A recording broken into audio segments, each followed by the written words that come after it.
ধারণ করছেন, বিএনপি যদি শাহেদ ভাইকে ধারণ করতে না পারেন এটা বিএনপির ব্যর্থতা। শাহেদ ভাইয়ের মতো লোকদেরকে আসলে পার্লামেন্টে নিয়ে যাওয়া উচিত ছিল নমিনেশন দিয়ে, তাহলে দেশ উপকৃত। এটা আমার অন্তস্থ থেকে বললাম।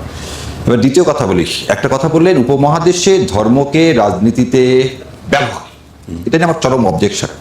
ধর্ম কোনো ব্যবহারের জিনিস না, এটা প্রসাধন সামগ্রী না।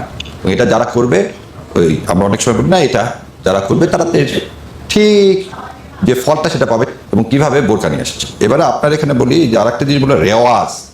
শোনেন, পাকিস্তান যখন ভাগ হয় তখন 1947 সালে মানুষের মুখে মুখে একটা কথা ছিল, হাত মে বিড়ি মুখ মে পান লাড়কে লেঙ্গে পাকিস্তান। সেখানে কিন্তু এই কথা দেখেন, আবার বোঝেন, হাত মে বিড়ি মুখ মে পান লাড়কে লেঙ্গে পাকিস্তান। এই পাকিস্তানে যারা বাংলাদেশের মানুষ তারা কি বিড়ি এবং পান খেতে অভ্যস্ত ছিল। সেই জন্য কিন্তু এখানে ধর্ম নিয়ে দ্বিজাতি তত্ত্বের উপরে যখন একটা দেশ ভাগ হয়ে যাচ্ছে তখন কিন্তু ধর্মীয় স্লোগান ছিল না। আপনি জিনিসটা খেয়াল করে